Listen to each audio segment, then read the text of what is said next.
ballpark if you talked about coming on this All right, podcast. I'm recording the video right now. Video's recording, and here we go. You're probably not going to hear the music, but you'll know when to come in. Here we go. 3, 2, 1. Yeah, when the guy in the porn does. He knows what's going on.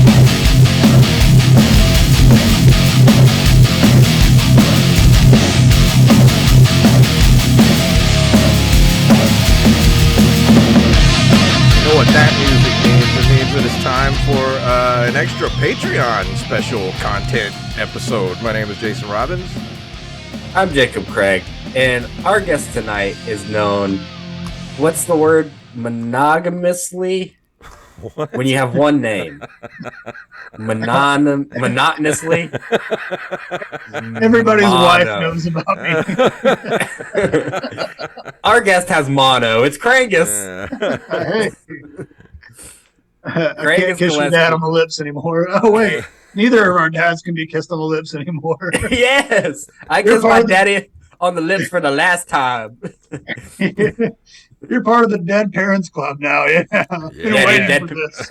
Dead Parent Society. I'm about to stand up on this table.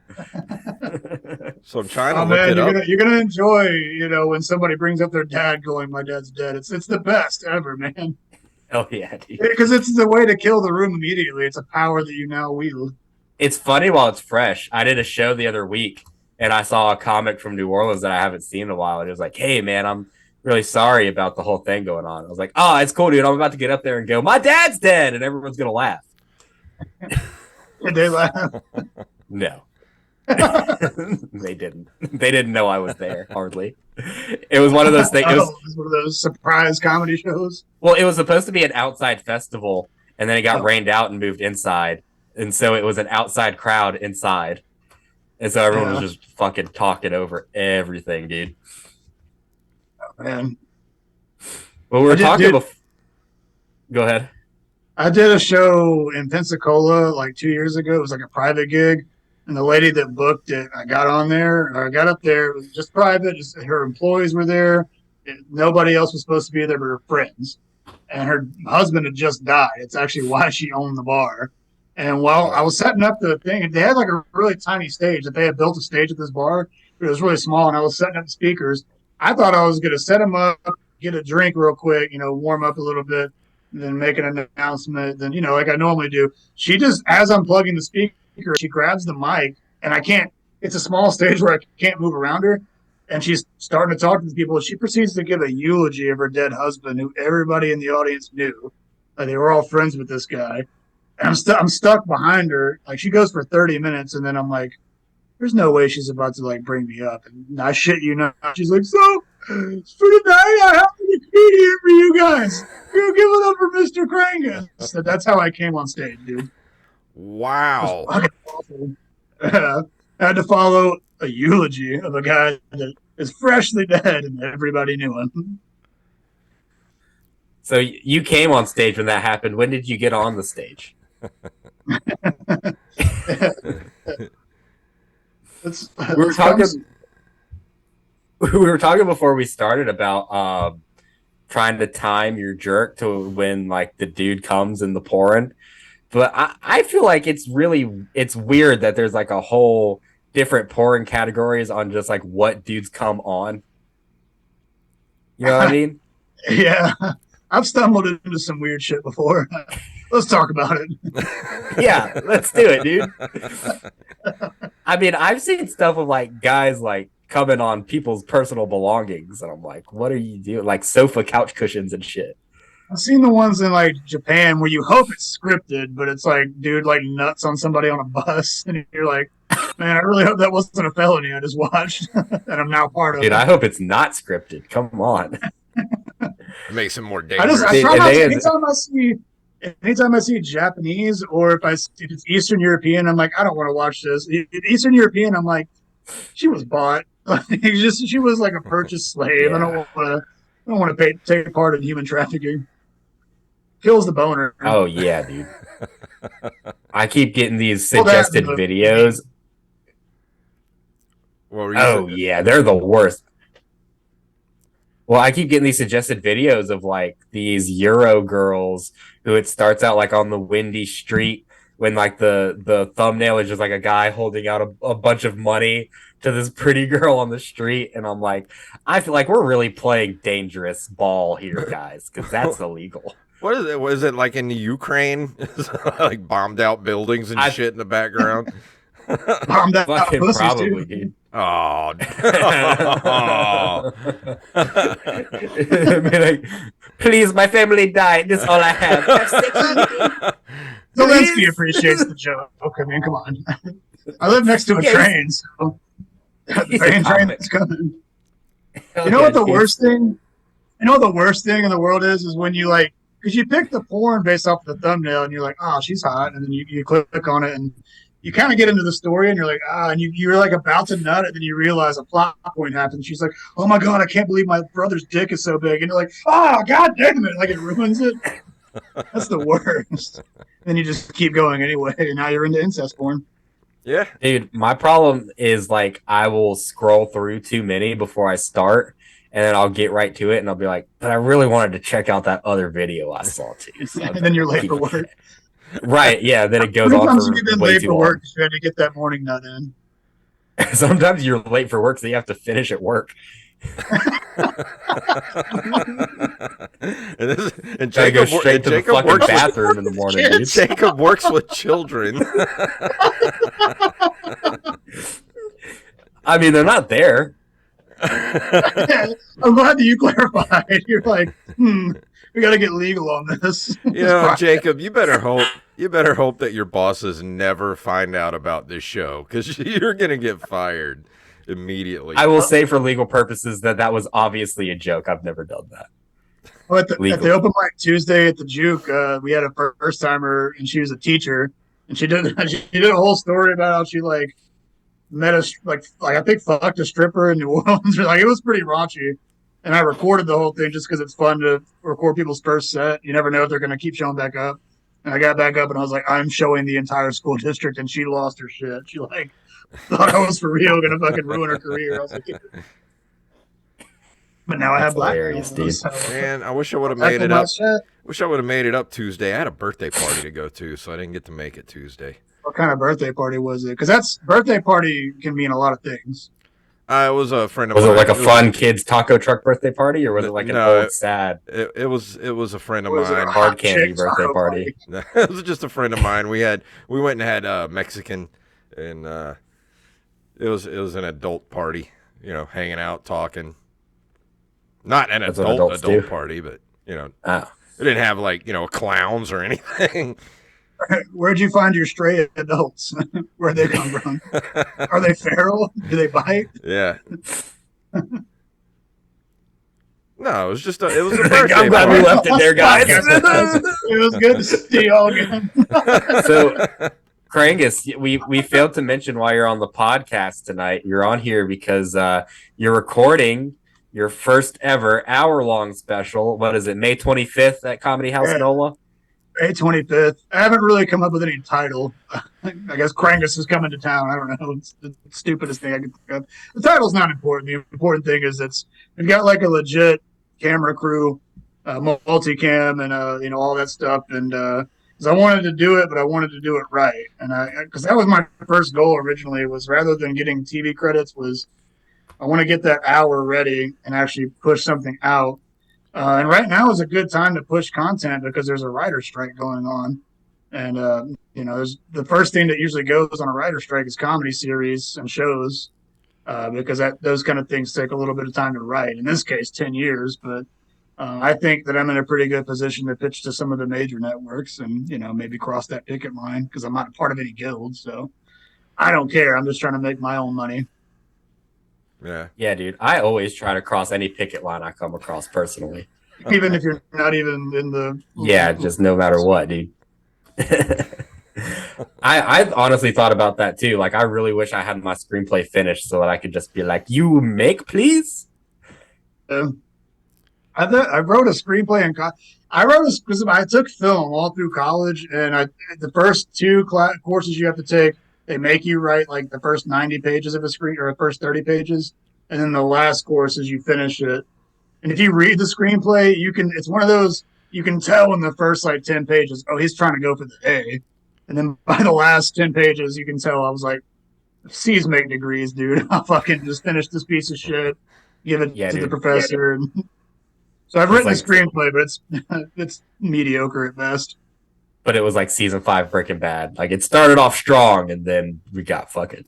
Yeah, and then it was like Game of Thrones, where it's like, yeah, and then they killed each other and found $5. That's exactly how Game of Thrones ended. We're having an after party. Because I want there to be some shots of like stuff we're doing like before and after the show. So we're doing an after party at So Jorge Velasquez is going to be opening for me, and we decided because he has a show that night also, and we asked them push y'all's show back, and then we'll all make the after party of everybody that's at the club come over there, and then we'll have a burlesque show. And I'm thinking about, because I haven't drank in like 4 months, I'm thinking about making that the night that I just kind of blow it all out, have a full relapse, probably before this recording, just ruin my dreams right there. Yeah, that's what I was about to say. You should do that before your set. Yeah, just some and then Mark. Just get up there and drool with a big boner. And then you should sell that to execs, and they're like, "This is what we were missing for so long. We haven't had something like we haven't seen this since Tim and Eric. Holy shit! Hell yeah!" Guy just gets up on stage with a boner and pranks the whole audience. They paid $20 to be there. All right. So where have you been practicing your hour at? Because there's not a lot of places around here you can do real long sets. Jorge has been giving me a lot of stage time. I got a few this weekend. I'm actually going out there to do some longer ones, and then I've written everything out. And then the Tuesday at the Juke before, because we don't ever have like 5 comics, so we got the time. So I'm just gonna let all the comics go up and just push that hour out there, which is gonna be awful because trying to do an hour at the end of an open mic at the Juke when all the drunks start coming in, whew. But I feel like if I can just get that out of the way, like the bombing portion of it, and then, it'll be nice and polished by the time Thursday comes around that week. Yeah. I wish someone would kind of make like a doc of them like practicing their hour on the road or whatever, and then leading up to like the culmination of the actual special recording. And the doc is just like all the times that they've bombed because they've been practicing this hour for so long in such shitty rooms, and then it comes together to a good special. If I'm able to pull it, I have an old terabyte. Something happened and it's corrupted or something. But there was a point on my 6-month tour like a few years ago, like right before I moved back home, where I recorded every set, and you can see there was one night where I've never watched it since because it was the worst like cringy bomb I had, and it was there was only like 10 people there, but it was all one table of like bachelorettes that pay to be there, older ladies, and this one lady, they were all really drunk, and she like interrupting every single punchline, asking questions, and like it wasn't a comedy club, it was a fucking winery, so there wasn't like staff to be like get out, and even if they did, well, that's the whole audience. It was like 10 of them, so you kicked one of them out, and I think she was the bride, so of course it's about her. It was like the only time I ever walked, dude. I just like. She interrupted, I think, I was talking about my dead mom, and she interrupted that punch, and I was like, you know what, y'all don't, I'm not doing it. Like, y'all don't deserve the jokes, man. Like, it would be like I'm doing the setup, and she would, like, raise her hand, and like, the kid in high school that would be like, well, what about the what if kid? She was doing that, like, the whole fucking, like, hour that I had to do. She was trying to write bits with you on stage. And I had that whole thing recorded. Because one thing that everybody, and I've been doing it too, I've been putting out a lot of content, like actual stand-up clips on TikTok. Because a lot of what led to me wanting to do this recording was I started getting to 1 million views on some of my actual bits. I was like, all right, let's do this. But something that nobody ever posts is bombing, because nobody ever wants to post that because it makes you look like an ass. Yeah, it looks bad, but like that's like that's really good. If you could have a bomb and you posted like a joke that bombs, that would actually be good content in terms of showing like, hey, this is what it's like. It's not always. Yeah, but there's some comics and also that are it's disposable content are actually good at bombing. Like Norm Macdonald was a master at bombing and still being funny. Yeah, dude. Yeah, Krangus Gillespie, fucking see his special May 25th. He's a fucking master at bombing, dude. Yeah. Maybe that's why I'm saying that, so that when I do bomb on that special, I'll be able to have content of me bombing on it. Yeah, right. You can really hear the silence. Yeah, I feel like if you bomb on something like that, you should at least be self aware because we've talked to people in the past, and I won't name names, who have bombed on specials, and I won't name names. Okay, I won't, but they bombed on specials, and they were not self aware about it at all. So we're promoting this special with no questions to ask them because it's just the worst fucking special we've ever seen. Well, there's a kind of a famous story about Mitch Hedberg, one of the main special that he's kind of known for. He actually bombed it, and they put a laugh track in, like the one that everybody loves him for. That actually was a big bomb, like because people just didn't get it. Like, cause he kind of had like a stoner crowd, but the people that were there that night weren't that crowd, so he actually bombed that night pretty hard. Huh. But they had like the network had spent so much money on it that they're like, "Fuck it, put a laugh track in." That's like weird. I've heard that several times. I've read articles about that. That's a whole thing. I need to do that at my live shows. Just fuck it, put a laugh track in. You guys don't appreciate this. Have you ever fucking counted grains of rice? Isn't that a Mitch Hedberg bit? No. I don't remember that. Yeah, so many just weird one-liners. No, you're talking. His rice joke is he likes to eat rice whenever he wants to eat 2,000 or something. Oh. Yeah, he's like, have you ever fucking counted rice before? That's nobody. Not how it goes. That's Mitch Hedberg, dude. That's his comedy. Yeah. Oh, last time I went to New Orleans to do a show, actually with Jorge, my window got busted out. So with any luck, after the special, I'll get butt fucked in the parking lot. Oh yeah, dude. Any luck during the special, someone will rush the stage and then just butt fuck you. Oh, dude, I would welcome that, man. Ariel Ellis got fucking huge because she got a beer thrown at her and she chugged it. Anything like that. Fuck it. By the way, a week after she came on our podcast. Why couldn't she have had a fucking high noon thrown at her the week before she came on our podcast? God damn it. That literally happened. We were releasing the episode and then fucking CNN reports on Ariel Elias. They're like, God damn it. Because we're fucking star makers, man. You come on this show and then a week later something awesome happens to you. Happened multiple times, Bubba. We got big people on this pod, man. Krangus is about to blow up. And he's about to also get really famous. Like a suicide bombing. Yeah, dude.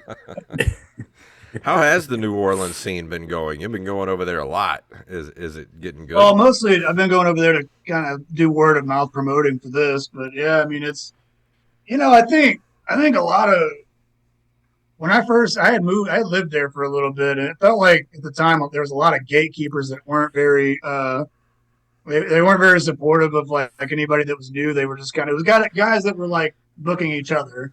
And that felt like a lot of what the scene was. And I could say that, and I still was getting booked, so I'm not even talking shit.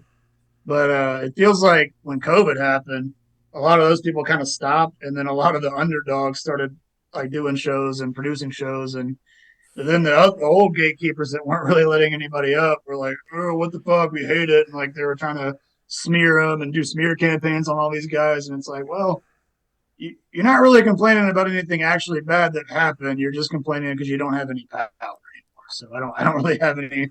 And what power did you really have? I mean, a show that you can book me on for $10 and validate my parking. Like there's no. People like that gatekeep like entire scenes. It blows my mind because it's never anybody that's a real threat in comedy. It's always just people that have been running the same 20 minutes for 10 fucking years, man. That's why I think the New Orleans scene is in a really good upswing because a lot of good people are that have natural talent, and they need to be tested on the road a little bit, but still it's a little bit more conducive to the newer people that are really trying and actually do have some natural talent. So yeah. And those gatekeepers don't really have a good eye for talent either. Like they're not booking really funny people. Yeah, I mean, it's just they're booking each other, man. Yeah. But it's like, even when they don't, like I remember a carload of New Orleans guys came over to the Mobile Comedy Festival for the finals because one of them was in the finals. And you mean the one car that the entire New Orleans scene shares? Yeah.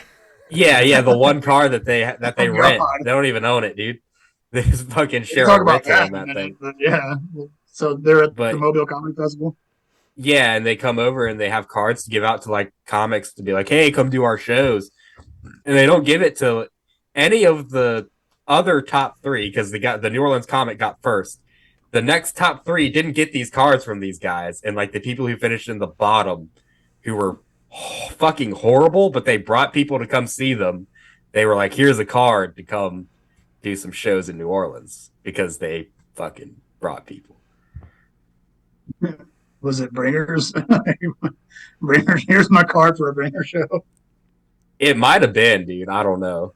It might have been just like, here, you got to bring 10 people and buy 2 drinks and fucking give me your asshole. How, like, what has to happen for a comic? I think it's usually comics that have just been at it for too long with nothing to show for it, where you go, I'm just going to start charging for classes and making money off of these fucking micers. Like, at what point do you just give up comedy and go, that's what I'm going to do? There's been a bunch of dumb people who have tried to do it, dude. I mean, Oh, there have been people around. it's everywhere. Every fucking scene has like 2 or 3 of those people. Oh yeah, dude. I mean, there are people trying to get people to pay for stage time and shit, and they'll be like, "Oh, 1 drink is included," but it's like, yeah, I still have to pay for a drink to get on stage. That's like pretty common in LA and New York. That's like not even a weird show. It's like the norm. Like when you go to an open mic, you got to either buy a beer or pay $5 to get up, and you might not even get up because you just throw your name in a bucket. Sure, but that's why there's no more comics there anymore, besides like David Spade and fucking people like that. David Spade's the only guy. David Spade's the only comic in LA. Him and Pauly Shore holding it down. Well, shit. Pauly Shore's on the road. I've been seeing him. Somebody that they're like, you know what really starts to motivate me is a lot of my friends, or I wouldn't say friends, but peers that I started with, have started to make. Michael Longfellow is now a cast member of SNL. Like, I used to fucking do open mics with that guy, like, when I first started out. Jesse Johnson, he used to do open mics with her, and she's opening for Pauly Shore. John Carden, we've been on the road together, and he's opening for Big J. Okerson all over the fucking place, man. Like, it's a wake-up call for me. Like, I gotta fucking get up there, dude. Yeah, dude, what happened? I moved to Mississippi. That's what fucking happened. I moved to Mississippi and tried to start a comedy scene. Yeah. And now we're down to 1 open mic a week. I do feel that, honestly. Because, I mean, you get that regret at a certain point where it's like, if people saw me do my best 10 minutes in a bigger scene like this, I would definitely get some doors open. But I'm doing this for fucking 5 drunk assholes who don't care that comedy's happening. Yeah, I mean, there's a location thing too. That's why I'm focused on this TikTok shit, and then I am going on the road to promote. After I film the special, I'm going to promote it. I got 2 gigs in New York, mostly because I never did New York, and I want to. It's more of a pilgrimage, but I got booked at the Bowery Electric, and then the QED Astoria. So I do have a tour coming up after the special, but I can't even focus on that right now. I gotta focus just on this and then let it happen and then start focusing on that shit. I got ADHD, man. I can't focus on 90 things at once. I know the feeling. Yeah. Back to jacking off. I think jacking off for people with ADHD is the worst thing because you'll find yourself thinking about your mom and the last thing you said to her when your dick is in your hand. That's the worst. You're just like, well, all right, back to tits. Come on, man. I was about to check and see if Jacob froze again. No, I didn't freeze. I just knew if I stayed quiet long enough that someone would talk about jacking off again, and I didn't want to be the one to do it. I'm not bringing it up. Oh, look at you and your fucking high horse. That's right. Acting like you've never touched your dingling before. We know you have. You're divorced. Well, he's an old man. Bitch. He's an old man. He's probably only getting like a half a nut a day in, man. You're probably still jacking off like 8 times a day. Half a nut. Yeah, dude. I'm down to like 2 or 3. I mean, that's... Yeah, dude, 2 or 3 a day. I don't know. I've been saving up. You ever like save up like on purpose? Where it's like, I'm going to go a good half a week without jerking off. And then, yeah, dude. And then it's just a good one. And it's one of those too where it's like, I can't watch anything, you know? It's like, it's got to be the perfect one to fucking That- get this. I mean, that the joke I venom have out. about when I went to like the mission trip in Mexico City, that's real. Like I came so big that it went over Yeah. into the stall next to mine. That's because it was I had not jacked off for like a week at 15, which is, ooh. Oh yeah, dude. I've definitely had those moments. Have you ever we ask people all the time when the last time they shit their pants was. When was the last time you ejaculated your pants? I'll come my pants. No, I haven't done Yeah. that. I haven't- Really? I don't think I've ever done that. I mean, maybe when I was like a boy and I had like wet dreams, but I've definitely like came on my own face before. Definitely. Honestly, though, fear anybody can come on their own face. Show me the man that can come on their own back. And that is an impressive feat.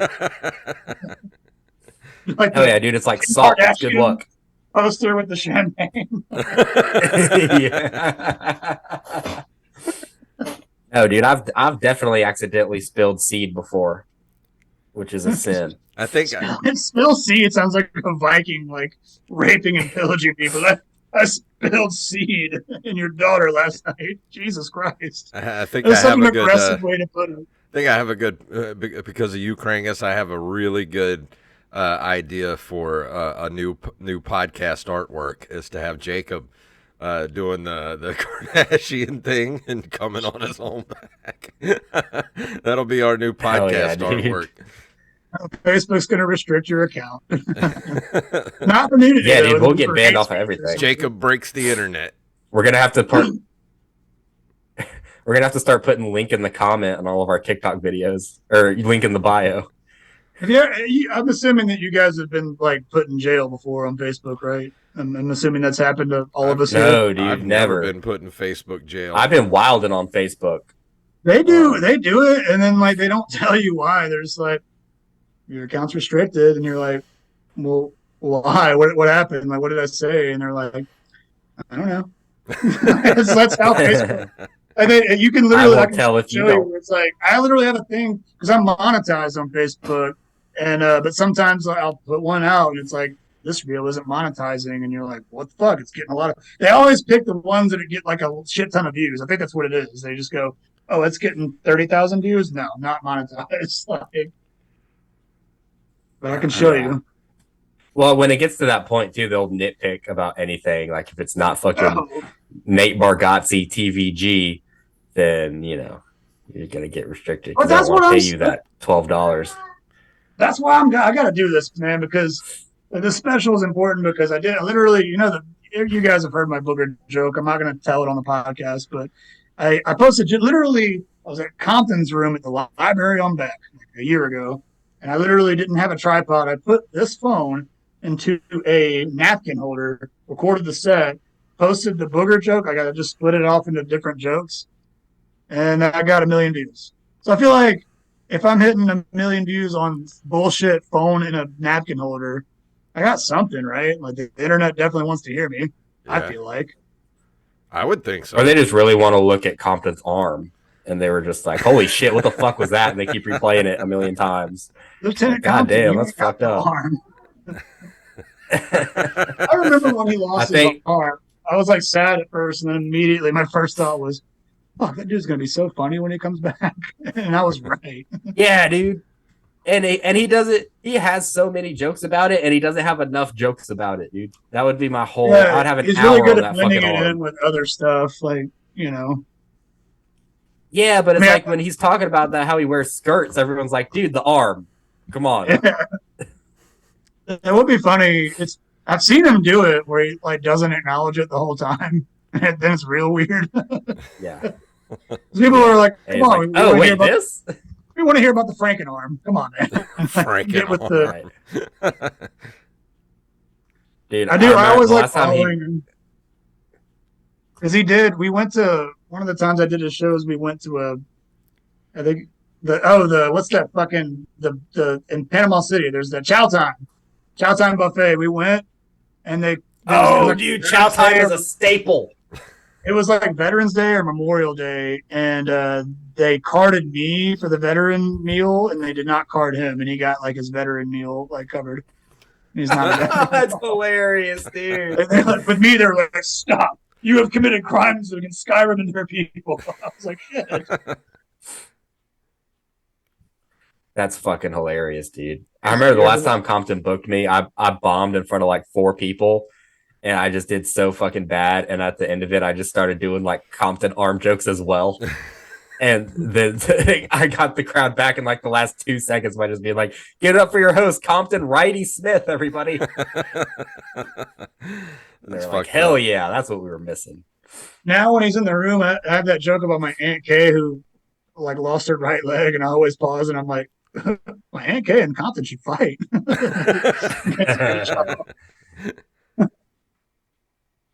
Oh yeah, dude. Well, Jason, where are you at? Like, what Pizza Hut are you at? You got you at the Sicily's in Gulfport? No, this was Jason's just over there playing Miss Pac-Man in the corner, dude. You just collect all the stuff from the Kraken and decorate your room? No, I put this up behind me. Well, to have a better backdrop during the pandemic when we were doing those Zoom shows. Oh yeah. And then that was a bad era. Oof, I did one Zoom show and I'm like, nope, not doing that shit again. I did one because out of nowhere, Thomas Finley had one available because he was like that. He was like ambassador for South Alabama comedy, like the college. And he was like, "Hey, you want to do a show?" That. And I was like, I don't really do Zoom shows. And then he hit me with $300, and I was like, "I'm doing the Zoom show." All right, let's fucking do it. Wow.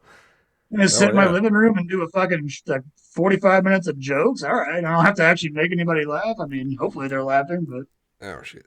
I was gonna say, I'm pretty sure this is your fourth.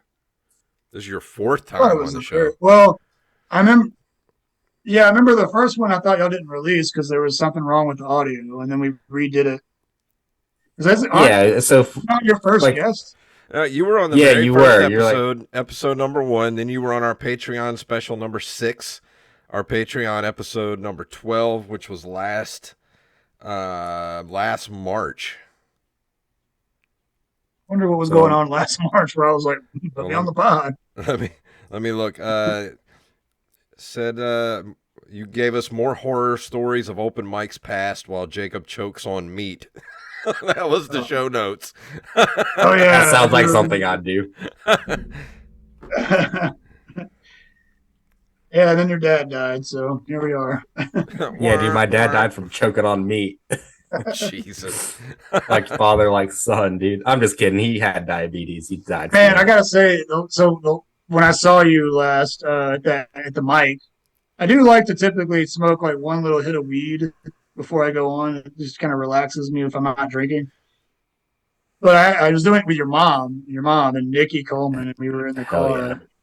And like she kind of started unloading on me about it, not like all the way, but she starts unloading on me about it, and I'm like, fuck, now I gotta really smoke because like I don't want to be the dick that's like I don't want to hear about it because I do, but I also have a show to run. So that was why I got like violently high before that open mic. Like if you remember, I was so high. Yeah, not the highest I've ever seen you, but you were definitely up there. She said something. I got to share this with you. She said something about how she wanted to. She was like, I think I might actually work at the funeral home. I guess they all like offered her a job or something. She was talking about it. She seemed like she was excited, and I went, oh, but now you can't ever use the excuse of like a death in the family to call out of work because I'll be like, oh, where your uncle die at? Oh, in Tunica. Oh, that must be Brenda office. I'm gonna call Brenda on this line.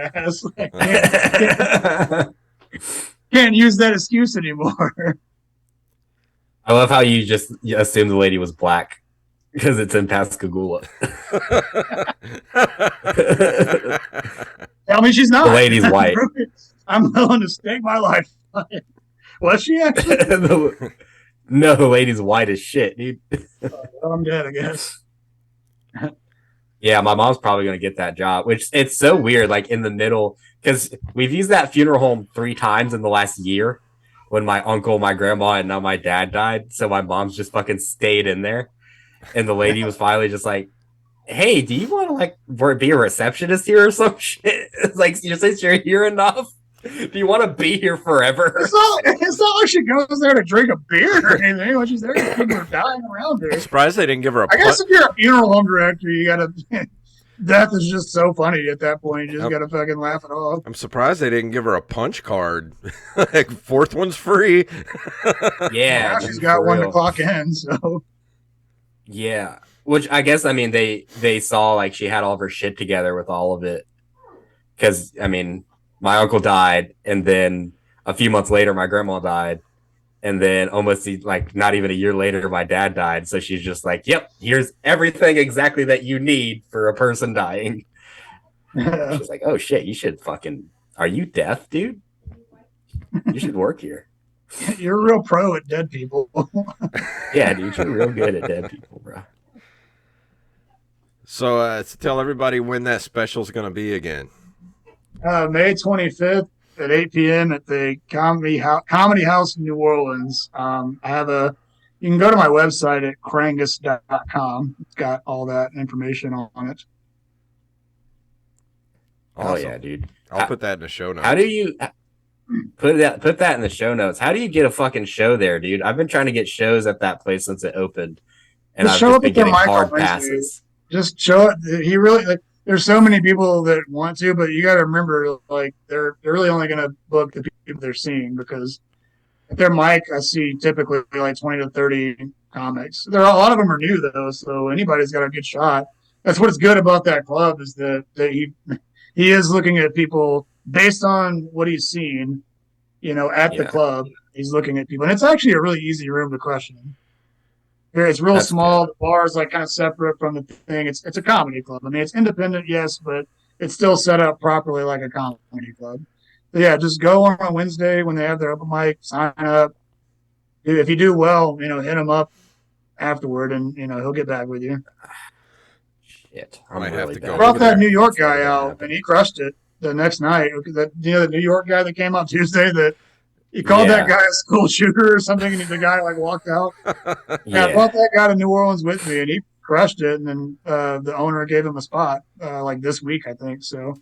Oh, It okay. really That makes me feel better Yeah, about that myself. club, it truly is a meritocracy. Like he books people that go up there and crush, Awesome. Oh, yeah, even if dude. they're not bringing people or, I mean, anything like that. Headlining's a different story, but I mean, I'm doing this because, with the special and everything, I was like, I'm spending a lot of money on ads to make sure the shit fucking fills up. So, Yeah. at the end of the day, people forget that, and I think like producing a bunch of shows made me realize like at the end of the day, it is a business, and I mean, if people aren't showing up, can't book the same people over and over again. Well, Yeah, dude, comedy's fucking weird. Anyways, Comedy. Very astute there, Jacob. thanks, bro. My dad died. Anyways, Send that in the Krangus show notes, please. Yeah, put a link to my dad's obituary in the show notes. I wrote it. It's really touching. You wrote your dad's obituary? Hell yeah, I did, dude. Where was there any good punchlines? Not really. I mean, it was all just kind of, it was all premise, no punch. It was I felt all kind of bad about it. Yeah, you gotta. It's the family. Well, it's like I realized I didn't know anything about my dad when I started writing his obituary because you have to mention like what they did he's for reading it work. now. Oh shit. You have to mention like what they did for work, like who they're survived by, but you also have to mention like what did this person enjoy? And when I got to that part, I stalled because I was like, he didn't like anything. But I can't put that. I think I met your dad once. I think it came out to like one show. Yeah, dude, I dragged him to see me do comedy one time, and it was at the fucking Celtic at one of the worst shows I ever did. Yeah, I remember it was like it was just a bad show.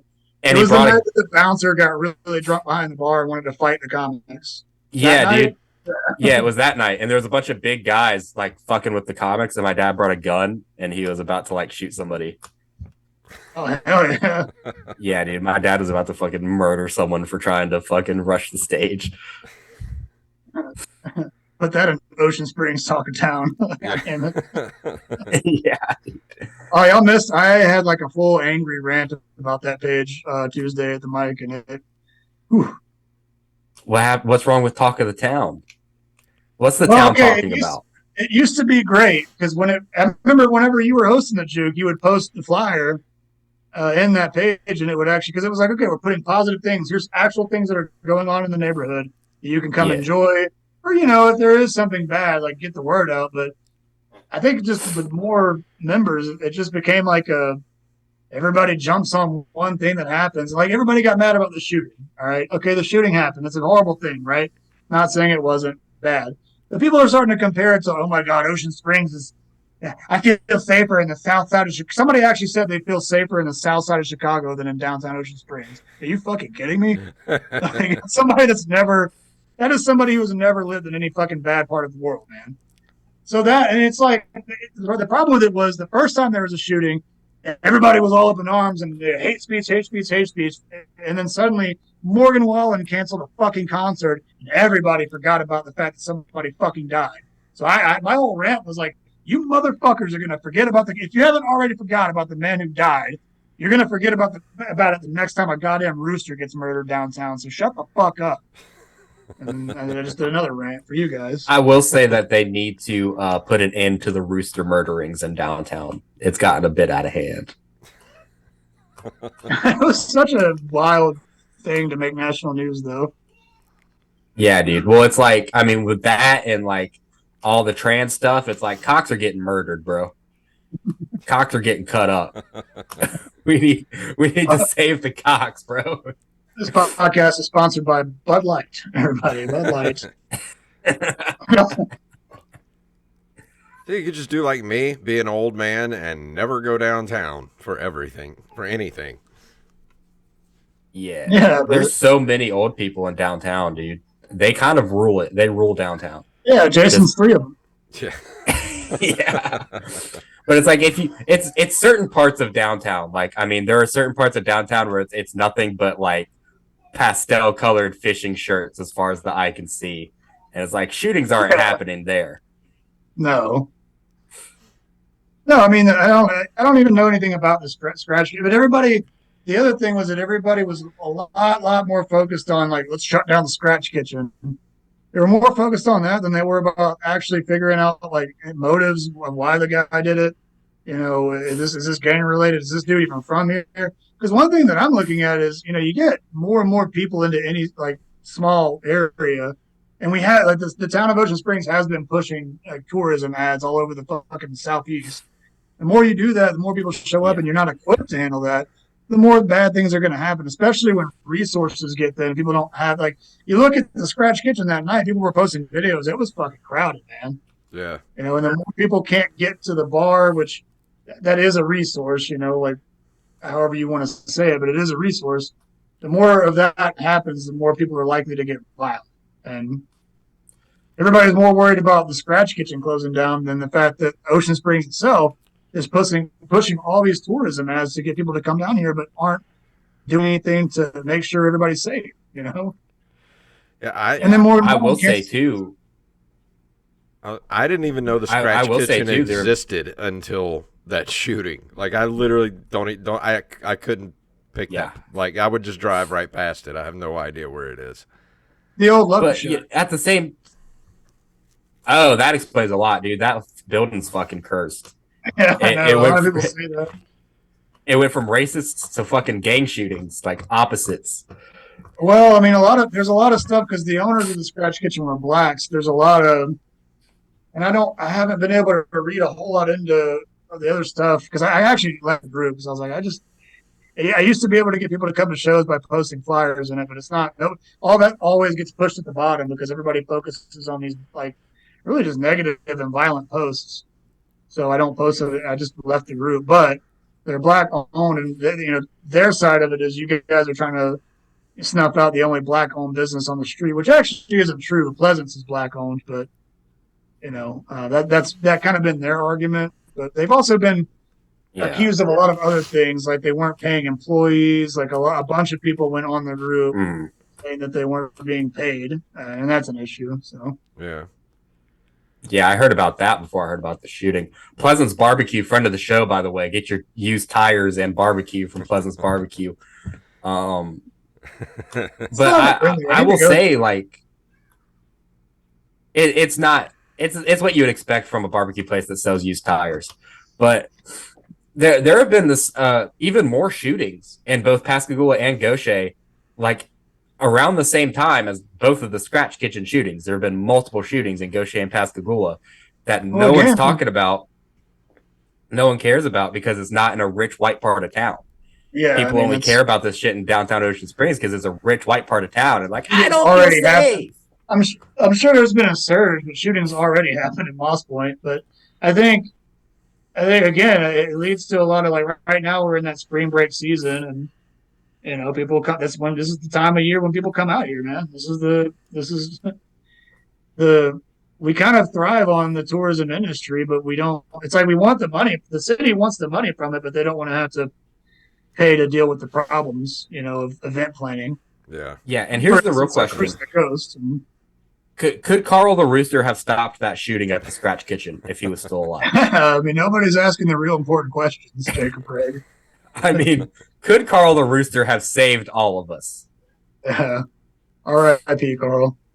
Carl is the Harambe of Ocean Springs. Nobody realizes I was just thinking that same thing. Like, cocks out for Carl. Cocks out for Carl.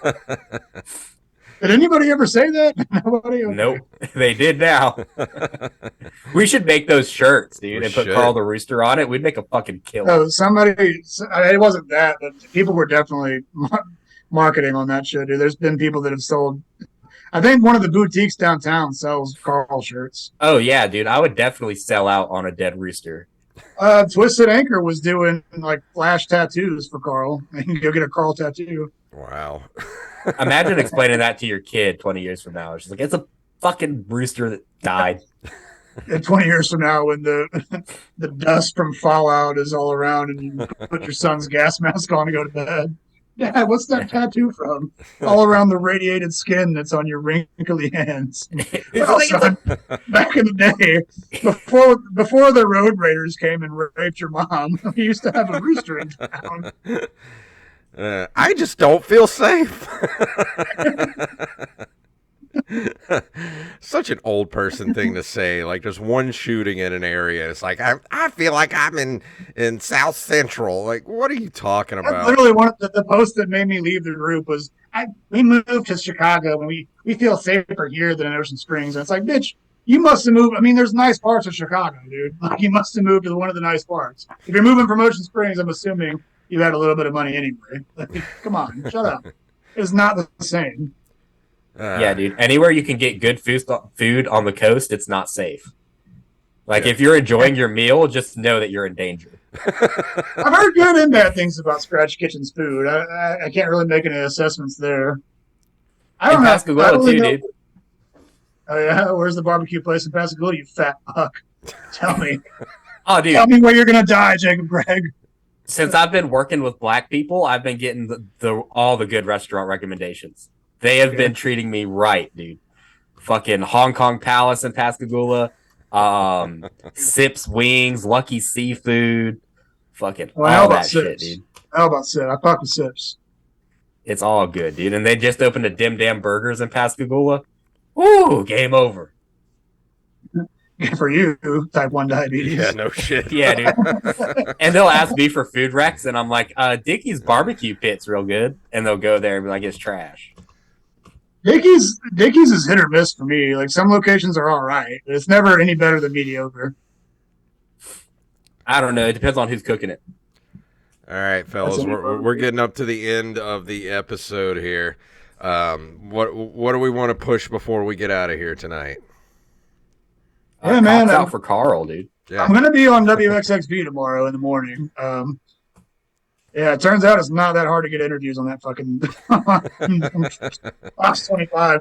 I was like, because we had a connection there before, but she left. You remember Lorraine? She used to work at the district. Mm-hmm. She left, and I was like, damn, I don't have that connection anymore. But I was like, fuck it, I'll just call them. And I was like, real nervous about it. Like, hey, I was hoping to promote this. Is this Krangus? Yeah, what slot you want? And I was like, oh, shit. I was like, fuck it. All right, 8 a.m., I guess, on Friday. Hell yeah.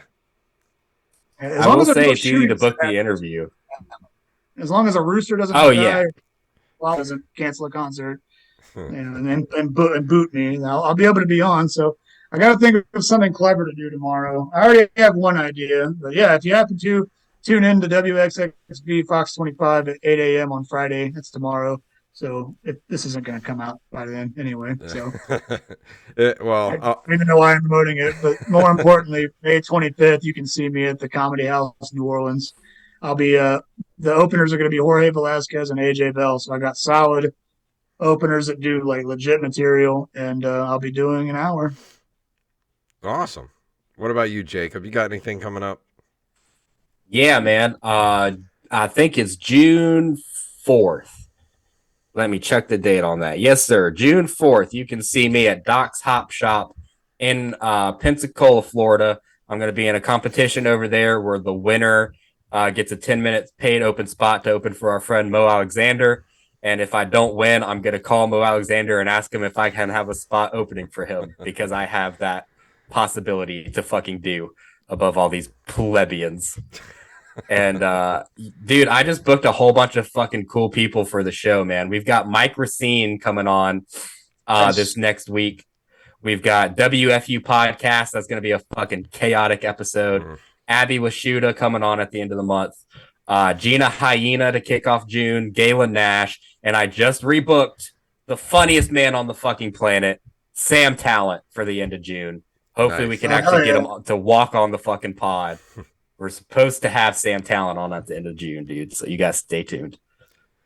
All right. Well, when you're listening, if you're listening to this on Saturday, May 13th, come out to Tracks in Long Beach. It's going to be Red Radio After Dark. Me and former guest Miss Patty Dwyer, we're going to be performing comedy with Red Radio After Dark. It's going to be comedy, music, and burlesque. So come check it out.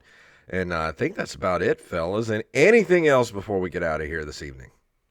That show's probably going to be packed because I've been seeing that ad and it's got a shit ton of comments. It's got like 400 replies.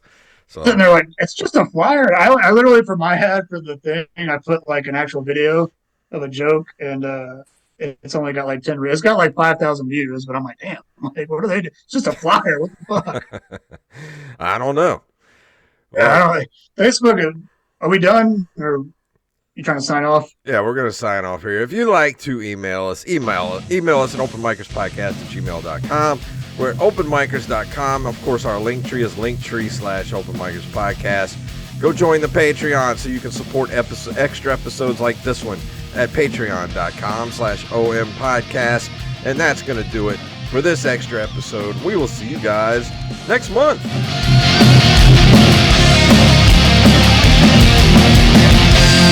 Hey, I got something for y'all maybe.